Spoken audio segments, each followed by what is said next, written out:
Hey there! Today I am going to show you how to take a jar, one that you probably have laying around at home, and turn it into a very useful and very functional caddy. If that sounds like something you want to see, stick around, it's coming right up.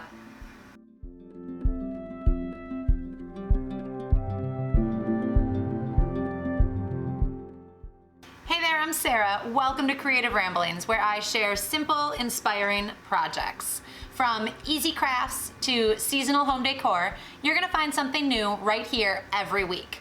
If that sounds like your cup of tea, consider subscribing so you don't miss my next video. Today, I am really excited to partner with Mom Das Life Handmade, and we are bringing you this month's edition of the Useful DIY Challenge.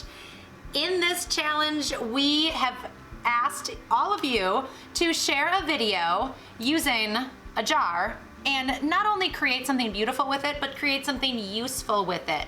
So if you want to participate in that challenge, or you have a video created for today, the playlist is down in the description below. You can go ahead and add your video to that. I cannot wait to see what you have made. If you are just stopping by to watch this video, check out that playlist. All kinds of great useful jar crafts down there.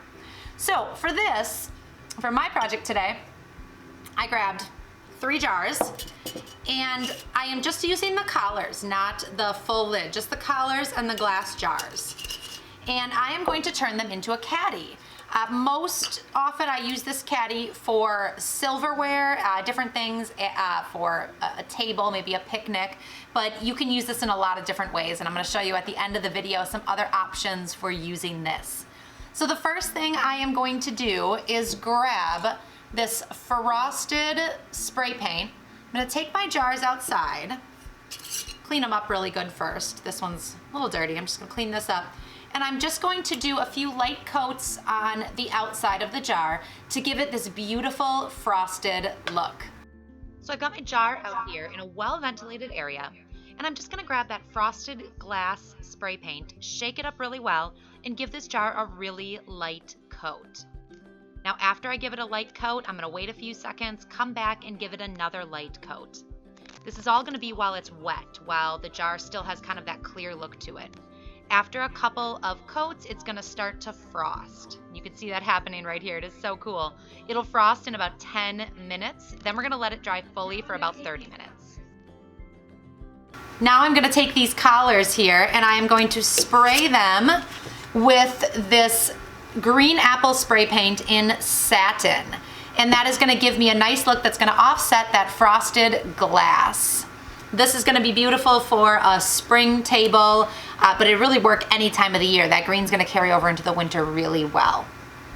So now I've got the collars out in the well-ventilated area, and I'm just going to shake up this beautiful green spray paint really well and spray a light coat on here, and then let it dry for about 30 minutes and come back and give it one more light coat before I let this dry fully, and then I can move on to adding them to the jars. Look at this beautiful frosted look on this glass. I love how this turned out. So I've got 3 jars with the frosted glass spray paint on them. And I'm just going to kind of position them together on how I want them to look in the caddy. Now I'm going to use my go-to extra strong glue, E6000. And I'm going to apply a line of glue to the side of each jar so they stick together really well.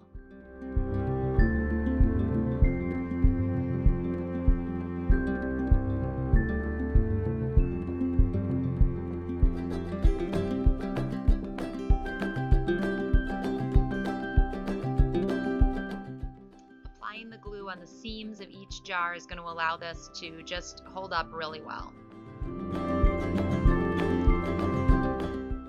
So that's one way to hold them together. To add a little extra strength and some decoration, I'm going to use this jute rope. Wrap it around a couple times, tie it off, and then tack it in place with a little of that E6000 just to keep it secure.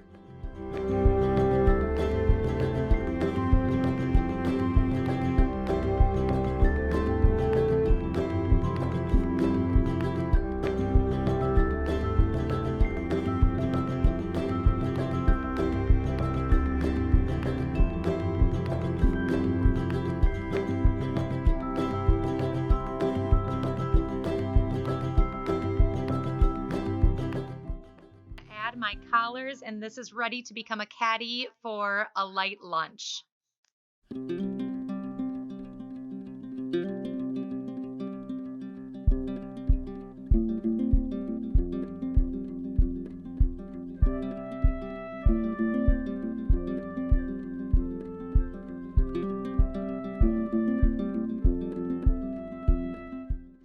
This works beautifully as a silverware caddy. It also functions as a vase. You can add flowers to this. You could even add some art supplies to this and keep it in a craft room. It has so many uses. Now, if you liked this video, be sure to let me know down in the comments and subscribe for more simple, inspiring projects. I'm here every week with a new video. Thank you so much for watching. Bye-bye.